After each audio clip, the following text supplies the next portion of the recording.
یتیمی جس نے دیکھی اس بلند اقبال کو دیکھو، یتیمی جس نے دیکھی اس بلند اقبال کو دیکھو، کسی کے لال ہو تو آمنہ کے لال کو دیکھو۔ یتیمی جس نے دیکھی اس بلند اقبال کو دیکھو، کسی کے لال ہو تو آمنہ کے لال کو دیکھو۔ جو شاید آئے اخوت ہو تو اس گیرائی کو دیکھو، جو شاید آئے اخوت ہو تو اس گیرائی کو دیکھو، کسی کے بھائی ہو تو پھر علی کے بھائی کو دیکھو۔ اللہ اکبر، یا رسول اللہ، یا علی، یا غوث اعظم۔ ابو طالب کے اس سرمایہ امید کو دیکھو، ابو طالب کے اس سرمایہ امید کو دیکھو۔ اگر زاہد ہو تو عبداللہ کے خورشید کو دیکھو، اگر زاہد ہو تو عبداللہ کے خورشید کو دیکھو۔ درود اس پر، سلام اس پر، نگاہ درد سے بھیجو۔ درود اس پر، سلام اس پر، نگاہ درد سے بھیجو۔ کسی کے باپ ہو تو فاطمہ کے باپ کو دیکھو، کسی کے باپ ہو تو فاطمہ کے باپ کو دیکھو۔ یتیمی جس نے دیکھی اس بلند اقبال کو دیکھو، کسی کے لال ہو، بھائی کسی کے لال ہو تو آمنہ کے لال کو دیکھو۔ میں درخواست گزار ہوں، محقق عصر ایک ایسی شخصیت کہ جن کی گفتار، جن کا کردار ہمارے لیے ایک آئینہ ہے۔ آج سے بہت سال پہلے 1997 میں داتا دربار میں، داتا حضور کے صحن میں آپ نے حریص علینا کے نام سے جو آپ کی پہلی کتاب منصہ شہود پر ظاہر ہوئی، مجھے ایک محفل میں پیش کی لاہور میں 1997 میں۔ پہلا آپ کا مجموعہ کلام تھا۔ اس کے بعد آپ نے بہت کہا، ماشاءاللہ شاعر بھی بڑے بے مثال ہیں، خطیب بھی بڑے باکمال ہیں، محقق بھی بہت شاندار ہیں، اور ماشاءاللہ ایک ایسی عرفانی اور روحانی کیفیت ہے آپ کی گفتگو میں کہ آپ جب سنتے ہیں، سنیں گے انشاءاللہ، اور جب ٹیلی ویژن پہ سنتے ہیں تو یقیناً آپ پر بہت سے اسرار و رموز کھلتے ہوں گے۔ میری مراد لاہور داتا حضور کی نگری سے تشریف لائے ہوئے ہمارے انتہائی محترم و مکرم و مقتدر شخصیت حضرت علامہ مولانا محمد شہزاد مجددی صاحب دامت برکاتہم قدسیہ سے ہے۔ بہت دور سے تشریف لائے ہیں، نعروں سے استقبال کریں۔ نعرہ تکبیر، ایسے نہیں، نعرہ تکبیر، نعرہ رسالت، نعرہ رسالت، نعرہ حیدری، نعرہ غوثیہ، علماء اہل سنت۔ الحمدللہ الحمدللہ نحمدہ ونصلی ونسلم علی رسولہ الکریم، اما بعد فاعوذ باللہ من الشیطان الرجیم، بسم اللہ الرحمن الرحیم۔ والذین جاؤوا من بعدہم یقولون ربنا اغفر لنا ولاخواننا الذین سبقونا بالایمان، آمنت باللہ صدق اللہ مولانا العظیم وبلغنا رسولہ النبی الکریم الامین، ان اللہ وملائکتہ یصلون علی النبی یا ایہا الذین آمنوا صلوا علیہ وسلموا تسلیما۔ درود شریف پڑھ لیجئے۔ الصلاة والسلام علیک یا سیدی یا رسول اللہ وعلی آلک واصحابک یا حبیب اللہ۔ الحمدللہ منشی الخلق من عدم ثم الصلاة علی المختار فی القدم، مولا صلی وسلم دائما ابدا علی حبیبک خیر الخلق کلہم۔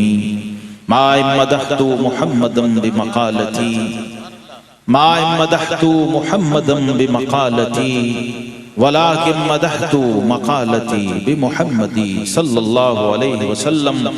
اے میریاں حمدہ نعتاں تو بہت اتا مقام محمد دا۔ ہے میریاں حمدہ نعتاں تو بہت اتا مقام محمد دا پیا اپنے شیر سجانا وچ لکھ لکھ نام محمد۔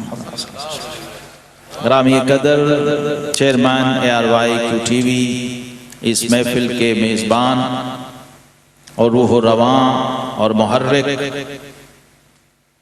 بہت ہی محترم معزز علماء کرام، ثنا خانان گرامی، نعت گو شعراء، اہل محبت، ARY-QTV کی پوری ٹیم،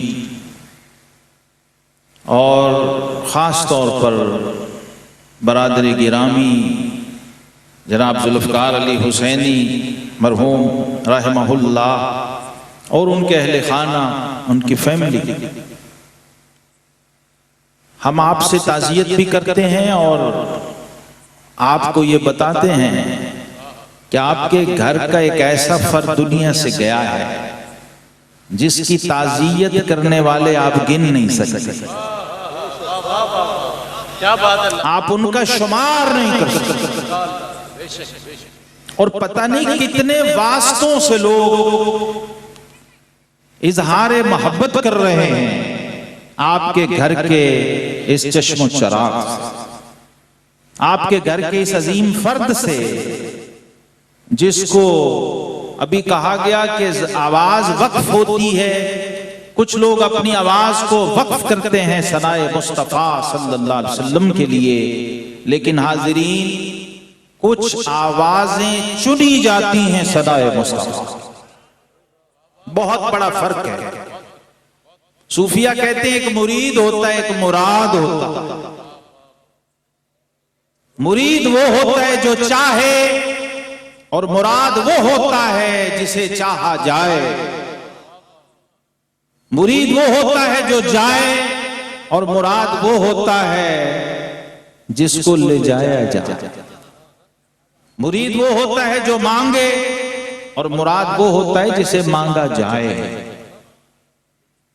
تو ثنا خانوں کی ہماری معاصر صف میں جو میں نے دیکھا، ذوالفقار علی حسینی کی جبین پر خوشبختی کا وہ ستارہ چمکتا تھا جو اس کو ثنا خانوں کی دنیا میں ممتاز کرتا تھا، اور مریدوں کی صف سے نکال کے اس کے جانے کی ادا نے یہ گواہی دی ہے کہ وہ اب مریدوں کی صف سے نکل کے مرادوں کے زمرے میں شامل ہو۔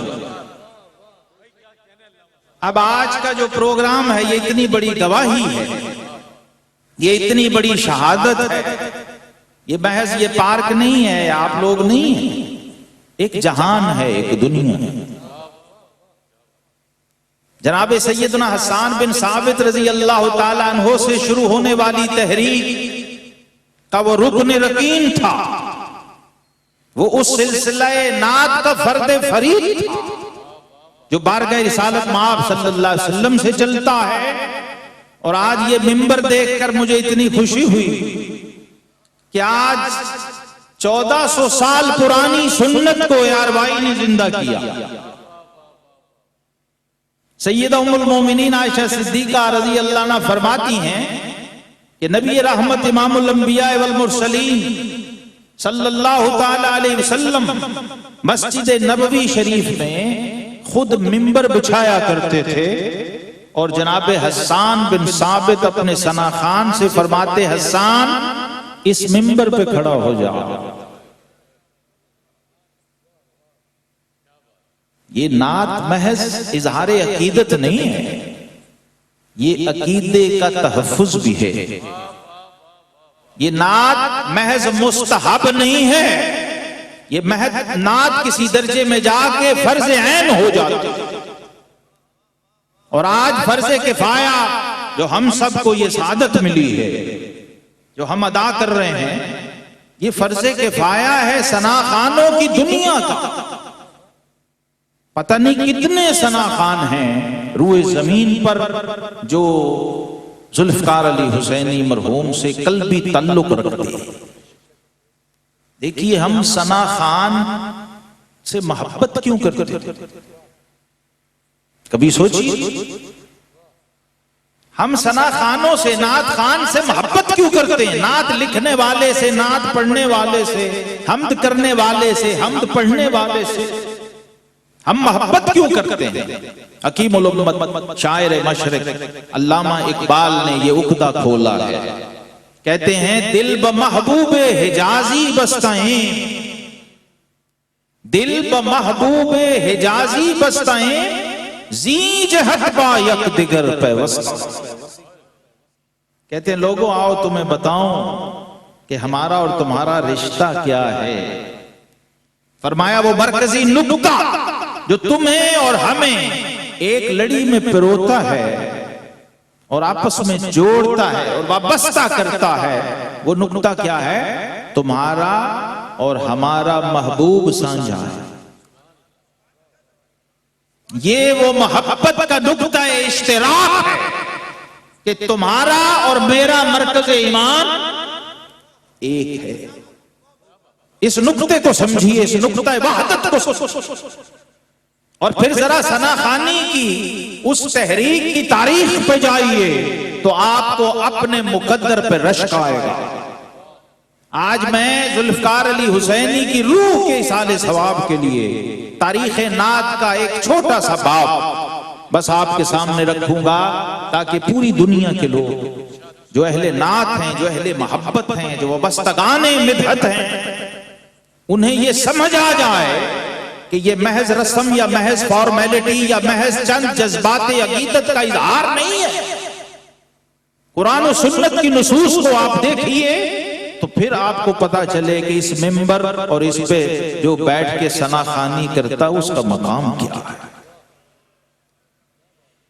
دیکھیے ذات پاک مصطفیٰ صلی اللہ تعالی علیہ وسلم وہ ذات گرامی ہے کہ جس پر ان کا رب، ان کا پروردگار، ان کا خالق خود درود بھیجتا اور اعلان کر دیا قرآن میں واشگاف ان اللہ وملائکتہ یصلون علی النبی۔ یہ نعت کی اصل ہے، قرآن میں نعت کی اصل درود ہے۔ اور یاد رکھیے نعت جب ذات باری تعالیٰ کی طرف منسوب ہو جائے، درود پاک جب لفظ صلاۃ ذات باری تعالیٰ کی طرف منسوب ہوتا ہے تو اس کا معنی اور ہے، جب فرشتوں کی طرف منسوب ہوتا ہے تو معنی اور ہے، اور جب ہم جیسے ناکاروں کی طرف منسوب ہوتا ہے تو معنی اور ہے۔ ایک تو یہ بھی سمجھیے ذات پروردگار نے درود پاک کو اپنی ذات سے براہ راست نسبت دی۔ امام سخاوی نے لکھا کہ جب تکریم آدم کی بات آئی تو رب ذوالجلال نے فرشتوں سے اپنے خلیفہ کی تعظیم کروائی۔ اس سے بڑا کوئی شرف اب تک انسان کو نہیں ملا تھا، کسی انسان، کہ رب نے خاکی کو نوریوں سے سجدہ کروا دیا، بشر کو، اپنے خلیفہ کو فرمایا سارے کے سارے میرے اس خلیفہ کو سجدہ کرو۔ سب نے سجدہ کیا، لیکن فرماتے ہیں کہ جب فخر آدم و بنی آدم کی بات آئی تو اب آدم میں اور فخر آدم میں جو فرق ہے وہ کیسے ملحوظ رکھا؟ فرمایا محبوب جب آدم کی تعظیم کی بات ہوئی تو ہم نے فرشتوں سے سجدہ کروایا، اور جب آپ کی عظمت شان کی بات آئی تو ہم نے براہ راست درود بھیجا۔ یہ نہیں کہا فرشتے درود بھیجیں گے، دنیا درود بھیجے گی، مخلوق درود بھیجے گی، فرمایا نہیں، اے میرے حبیب یہ کسی اور کا منصب نہیں ہے کہ وہ تجھ پہ درود بھیج سکے، تجھ پہ درود۔ نعرہ تکبیر، نعرہ رسالہ، نعرہ رسالہ، یہ درود یہ کیا ہے جسے ذات پاک نے، ذات ذوالجلال نے، میں تو کہتا ہوں درود کو بھی لا شریک بنا دیا۔ رئیس احمد صاحب توجہ فرمائیے گا، میں چاہتا ہوں کہ ہمارے اس روحانی اور اس برادر طریقت کی روح خوش ہو، آج برزخ میں اس کی روح وجد کرے، اور جو لوگ آئے ہیں وہ جب یہاں سے جائیں تو وہ سمجھ کے جائیں کہ آج ہم نے ایک فرض ادا کیا، ہم نے ایک واجب ادا کیا، ہم نے ایک سنت ادا کی، ہم نے ایک مستحب ادا کیا، اور ہم سب نے مل کر ایک بہت بڑا فرض کفایہ ادا کیا۔ یہ جو محبت ہے جس کی بنیاد ثنائے مصطفیٰ صلی اللہ علیہ وسلم ہے، یہ معمولی محبت نہیں ہے، یہ وہ محبت ہے جس پہ دنیا کی تمام محبتیں، سب رشتے قربان کیے جا سکتے ہیں۔ کیونکہ آپ جب نتیجہ اخذ کریں گے تو آپ کو سمجھ آئے گی۔ نبی کریم علیہ السلام نے فرمایا تھا من احب شیئا اکثر ذکرہ، فرمایا جس کو جس سے جتنی محبت ہوتی ہے وہ اتنی ہی کثرت سے اس کا ذکر کرتا ہے۔ اس کو بھی پیمانہ بنایا، اس کو بھی معیار بنایا۔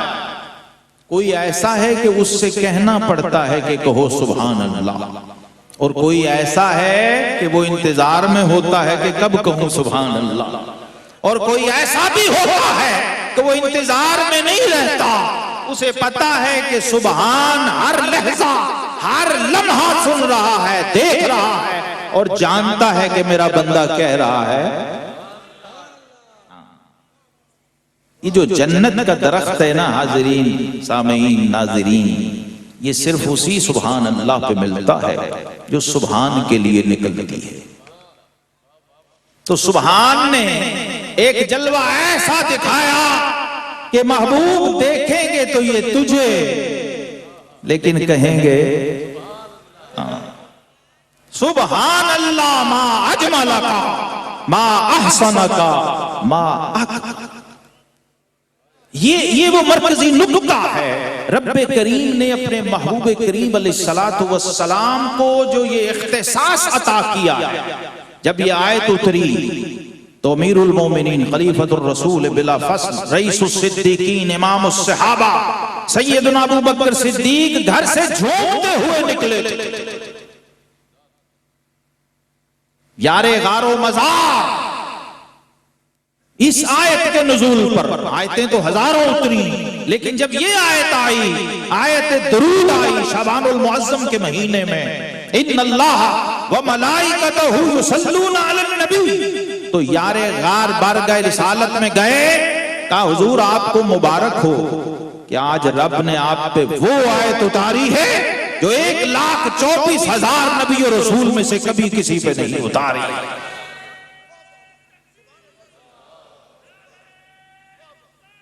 یا رسول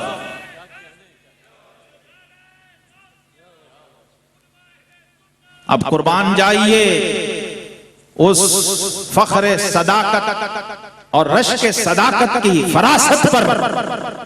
صرف مبارک پہ اکتفا نہیں کیا، چونکہ مزاج شناس رسالت تھے اور یہ جانتے تھے کہ یہ بارگاہ وہ ہے کہ ایسا کبھی ہوا نہیں ہے کہ ان کے خالق نے بھی انہیں کبھی کچھ دیا ہو تو انہوں نے بیچ میں سے غلاموں کا حصہ نہ نکالا۔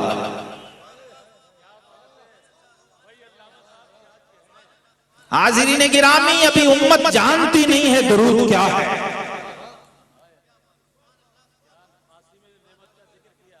کاش ہمیں سمجھ آ جائے درود کیا ہے۔ شیر خدا علی المرتضی باب مدینۃ العلم کرم اللہ وجہ الکریم فرمایا کرتے تھے کہ اے امت مصطفیٰ، اگر رب نے تمہیں بخشنا نہ ہوتا تو کبھی تمہیں سورہ فاتحہ نہ دیتے۔ یہ وہ اہل راز ہیں، اہل اسرار ہیں، جن کو رب نے اسرار و رموز کی شناسائی بخشی تھی۔ آیتیں وہی رہتی ہیں، صورتیں وہی رہتی ہیں، لفظ وہی رہتے ہیں، حرف وہی رہتے ہیں، عبارتیں وہی رہتی ہیں، لیکن رمز شناس کوئی ہوگا۔ جناب صدیق اکبر رضی اللہ تعالی عنہ نے کرم اللہ وجہ الکریم، دو ہستیاں ہیں جن کو کہا جاتا، ایک صدیق اکبر اور ایک شیر خدا علی المرتضی۔ امام ابن حجر ہیثمی کہتے ہیں وجہ کیا ہے؟ یہ دو ہی چہرے ایسے تھے جو جاہلیت میں بھی کبھی کسی بت کے آگے نہیں جھکے۔ یہ دو چہرے ایسے تھے جو کبھی بھی غیر خدا کے آگے جھکے نہیں تھے۔ تو فرمایا کرم اللہ وجہہ الکریم، وہ چہرہ جسے رب عزت دے، وہ آواز جس کو رب عزت دے، اس کو اپنی اور اپنے محبوب کی ثنا کے لیے وقف کر دیتا۔ جناب صدیق اکبر نے عرض کیا، یا رسول اللہ صلی اللہ علیہ وسلم، ہمارا حصہ کہاں ہے؟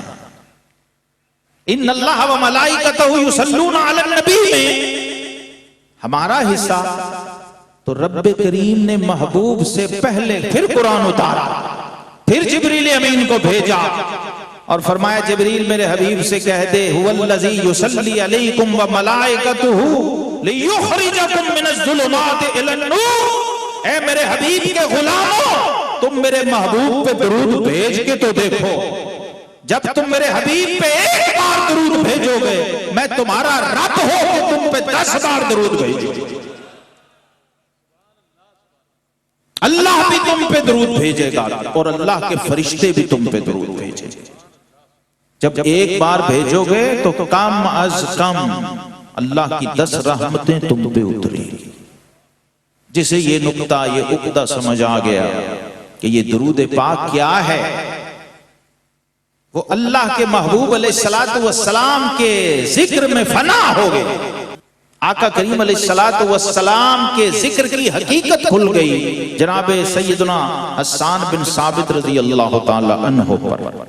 جب آپ کو منبر ملا، آقا کریم علیہ السلام نے حکم دیا۔ ایک لمبی تاریخ ہے، چونکہ وقت نہیں میں اس تفصیل میں جاؤں، لیکن اتنا ضرور بتا دوں کہ آقا کریم علیہ السلام کی بارگاہ میں جب یہ پیغام آیا کہ دشمنوں نے ناموس رسالت پر اٹیک کے لیے آپ کی مذمت کرنے کی کوشش کی ہے، اشعار کی شکل میں بے ادبی و گستاخی پر مبنی اشعار لکھے ہیں، اور یہ عرب میں شاعری اس وقت میڈیا تھی، شاعری اس زمانے کا میڈیا تھی۔ یہ میڈیم یوز ہوتا تھا اپنی پبلسٹی کے لیے، ایڈورٹائزمنٹ کے لیے، کسی کی مدح و ثنا کے لیے، کسی کی مذمت کے لیے، کسی کو گرانے کے لیے، کسی کو اٹھانے کے لیے۔ جب یہ خبر آئی تو نبی رحمت صلی اللہ تعالی علیہ وسلم نے فرمایا کون ہے جو دشمن کا جواب دشمن کی زبان میں دے؟ اس وقت مجمع صحابہ میں جناب حسان بن ثابت رضی اللہ عنہ بھی بیٹھے، عبداللہ بن رواحہ بھی بیٹھے، کعب بن زہیر بھی بیٹھے تھے، کعب بن مالک انصاری رضی اللہ تعالیٰ عنہ، یہ سب شعراء تھے، بڑے جلیل القدر تجربہ کار جہاں دیدہ عرب تو تھے، فصیح و بلیغ بھی تھے، لیکن شاعری کا ملکہ اور دسترس اور مہارت بھی تھی۔ اور اس دن موقع ملا جناب حسان بن ثابت رضی اللہ عنہ کو، اور آپ نے اپنے آپ کو پیش کیا، اور آقا کریم علیہ السلام نے فوراً اجازت نہیں دی۔ میں نے ابھی جو آپ کے سامنے تمہید عرض کی ہے اس میں یہ میسج ہے کہ جس کا پروردگار، جس کا پنانے والا رب اس پہ درود بھیجتا ہو، اس کو کسی مخلوق کے درود کی حاجت اور ضرورت نہیں ہوتی۔ رب نے اپنے محبوب کریم علیہ السلام کو مخلوق کی مدح و ثنا سے بے نیاز رکھا، کیونکہ اللہ خود درود بھیج رہا۔ اور امام بخاری نے اس آیت کی تفسیر میں لکھا ہی یہ ہے کہ صلاۃ اللہ تعالی ثناؤہ علی النبی صلی اللہ علیہ وسلم عند الملائکہ،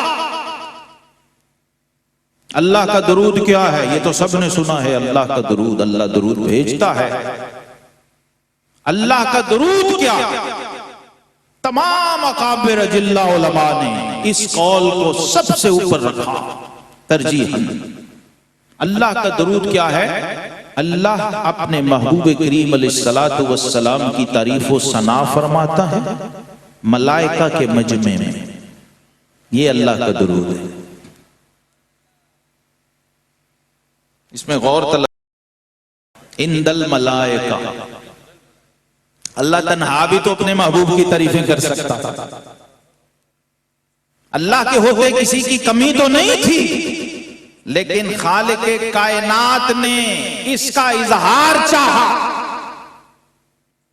کہ جب میں اپنے حبیب کی شان بیان کروں تو کچھ سامعین بھی ہونے چاہیے،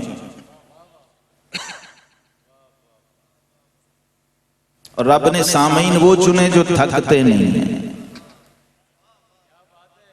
رب نے سامعین وہ چنے جو تھکتے نہیں، جو بزی نہیں ہوتے، جنہیں کوئی بال بچے، گھر بار، فیملی، خاندان، بزنس، کوئی علائق، کوئی ہوائج، کوئی کدورت، کوئی کثافت ان کے وجود میں نہیں ہے۔ اس لیے فرمایا تم ججتے ہو کہ میرے محبوب کی مدح و ثنا کے سامعین بنو۔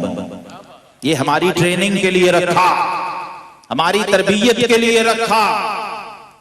اور جب ملائکہ نے رب سے ذرا سوچیے اپنے محبوب کی شان سنی ہوگی، احکم الحاکمین جب اپنی شان کے لائق اپنے حبیب کی شان بیان کرتا ہوگا تو بتائیے سامعین کے پاس کیا بچا؟ واللہ بکل شیء محیط۔ جب اللہ احاطہ کرتا ہے کسی چیز کا تو پھر کوئی کمی، کوئی گنجائش، کوئی بلینک، خالی۔ اب ملائکہ کے پاس اس کے سوا کچھ نہیں ہے کہ وہ اپنے رب کی ہاں میں ہاں ملاتے جائیں۔ اہل علم نے لکھا کہ جو شخص ممبر پہ بیٹھ کر ثنائے مصطفیٰ کر رہا ہے وہ حقیقت میں سنت خدا ادا کر رہا ہے، اور جو بیٹھ کر سن رہا ہے فارغ وہ بھی نہیں ہے، وہ سنت ملائکہ کو ادا کر رہا ہے۔ وہ جب اس کی تائید کرتا ہے، جب اس کی زبان سے نکلتا ہے سبحان اللہ، یہاں سبحان اللہ کا معنی بہت مختلف ہے۔ یہ جو سبحان اللہ نکلتی ہے نا، اس کا ایک مطلب یہ ہوتا ہے مولا یہ جو کہہ رہا ہے میں بھی یہی کہتا ہوں، میں اس کی تائید کر رہا ہوں مثلا، اور اس کے اجر و ثواب میں برابر کا شریک ہو رہا ہوں۔ سننے والا جب سنانے والے کی تائید کر دیتا ہے وہی ثواب اسے ملتا ہے، جو ممبر پہ بیٹھے خطیب کو مل رہا ہے وہی فرش پہ بیٹھے سامع کو مل رہا ہے۔ یہ لنگر ہے درود پاک کا جو نبی کریم علیہ السلام کی بارگاہ سے چلا جب جناب حسان بن ثابت کا حاضرین انتخاب ہوا، بڑے کڑے میرٹ پہ ہوا۔ یہ نہیں ہوا کہ اچھا بھائی آؤ اب نعت پڑھو، اس کو رسم یا فارمیلٹی نہیں بنایا، یہ ایک اسپیشلٹی تھی، اختصاص تھا۔ ورنہ روایات میں ہے شیر خدا بھی کھڑے ہوئے تھے تلوار لے کے کہ حضور حکم دیں ان کی گردنیں اڑا دیں، فرمایا نہیں علی تو بیٹھ جا۔ کیوں؟ فرمایا اس لیے کہ ان المؤمن یجاہد بنفسہ وبسیفہ، فرمایا جو مومن ہے وبلسانہ، مومن اپنی جان سے بھی جہاد کرتا ہے اور اپنی زبان سے بھی جہاد کرتا ہے۔ اور جناب حسان کو جب ممبر عطا ہوا اور وہ اس پہ کھڑے ہوئے اور انہوں نے بسم اللہ کی تو آقا کریم علیہ السلام نے فرمایا حسان تم کامیاب ہو گئے ہو، پوری تیاری کی ہے، 5 پشت شاعر ہے اور ہر ایک کی عمر 120 سال ہے، جی بہت فصیح و بلیغ شاعر ہیں، اور انصاری ہیں، مدنی ہیں، عربی ہیں، اور سب سے بڑی بات صحابی رسول ہیں، ہاتھ میں رضی اللہ عنہ کی سند بھی ہے اور آنکھوں میں جلوہ رسول ہے، اور پھر ثنا خوانی کے لیے لب کھولتے ہیں تو آقا علیہ السلام فرماتے ہیں حسان جب میری ثنا لکھ لو تو میرے یار غار سے مشورہ کر لیا۔ یہ ثنا خوانوں کو یاد رکھنا چاہیے، اور یہ خوبی تھی ذوالفقار علی حسینی میں، جب کلام کا انتخاب کرو تو اس وقت یاد رکھو کہ لو سانس بھی آہستہ یہ دربار نبی ہے، خطرہ ہے بہت سخت یہاں بے عدد، یہ بہت نازک بارگاہ ہے، یہ پل صراط ہے، تلوار کی دھار ہے، اونچی آواز ہوئی عمر کا سرمایہ گیا۔ اس لیے جناب حسان جیسا جدی پشتی شاعر، 5 پشت شاعر تھی، سب کی عمر 120 سال تھی، 600 سال بنتا ہے، آپ کی عمر 120 تھی، والد کی بھی 120، دادا کی بھی، پردادا کی بھی، تو میں نے حساب لگایا تو 600 سال کا تجربہ ان کی رگوں میں دوڑ رہا تھا۔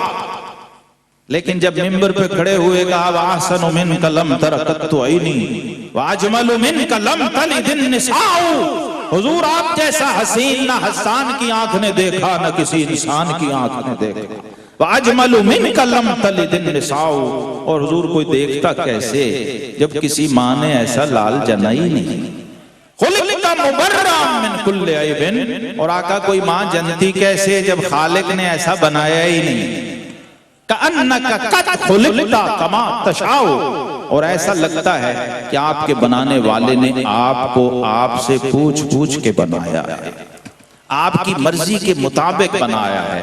آخری بات جو میسج ہے جناب حسان بن ثابت کا، اور یہی میسج ہے حسان کے ہر پیروکار کا، اور یہی مشن ہے ذوالفقار علی حسینی کا۔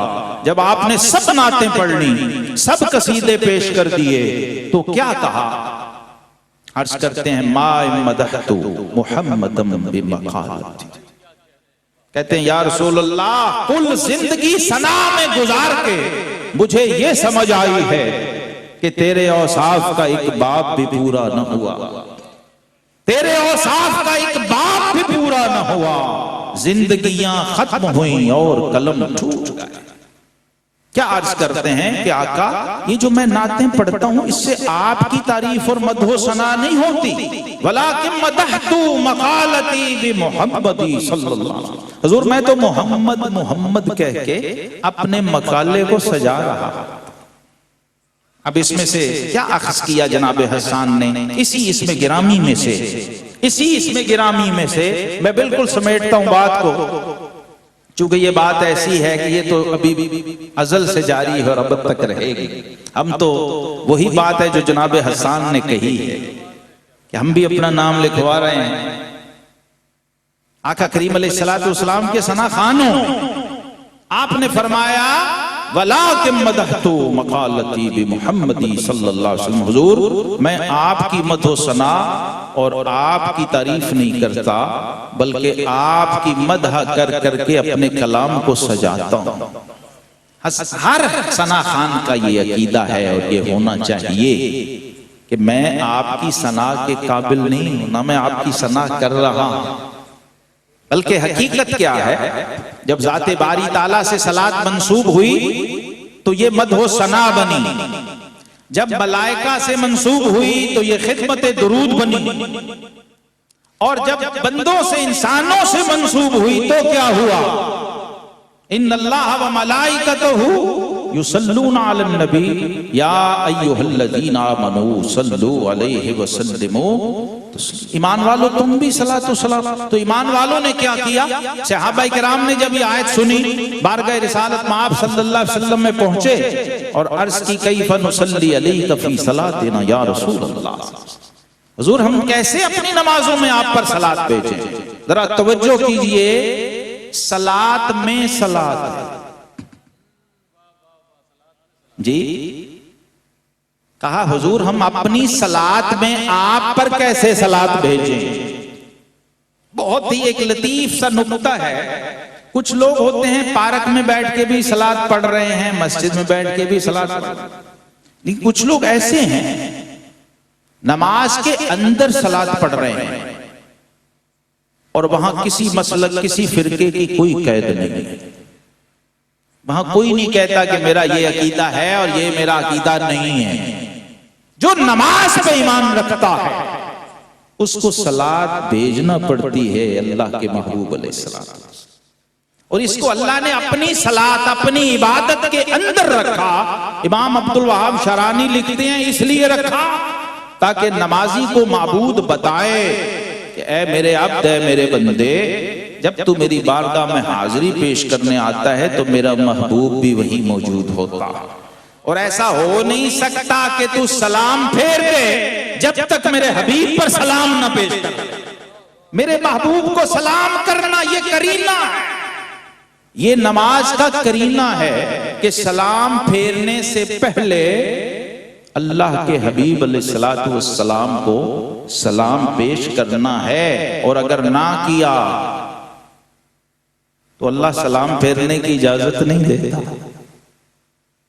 اور اگر بھول جائے تو فرمایا سجدہ صاحب کر کے پھر واپس آؤ گے.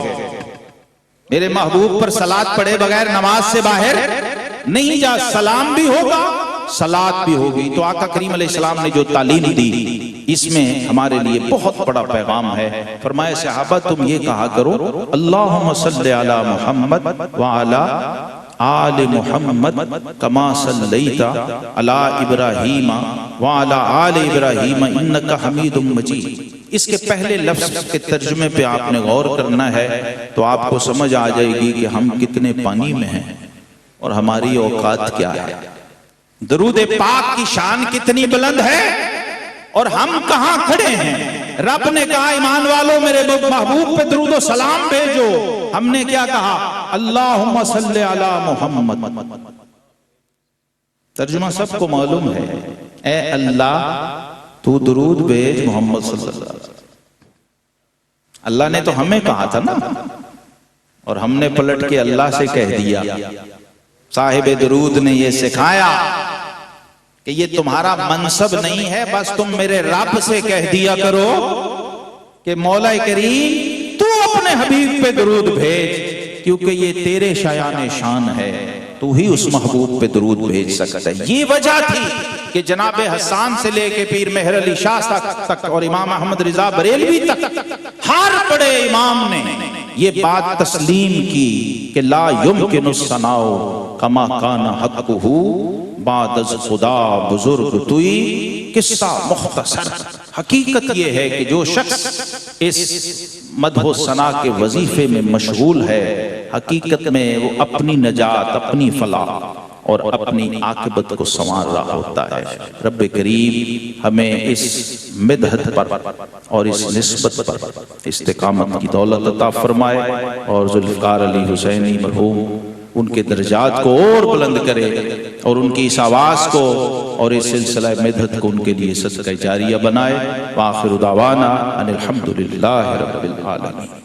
سبحان اللہ سبحان اللہ. انتہائی دل نشیں انداز میں ذوالفقار علی حسینی مرحوم کو بھی خراج عقیدت پیش کیا, خراج تحسین اور نعت کی ایک مختصر اور جامع تاریخ بیان کی اور درود پاک کی تفسیر جس انداز میں علامہ مفتی محمد شہزاد مجددی صاحب نے بیان فرمائی ہے. میں سمجھتا ہوں کہ آج یقیناً بہت کچھ آپ لے کر جائیں گے. آج کی اس محفل سے ماشاءاللہ بہت خوبصورت انداز میں آپ نے بیان فرمایا.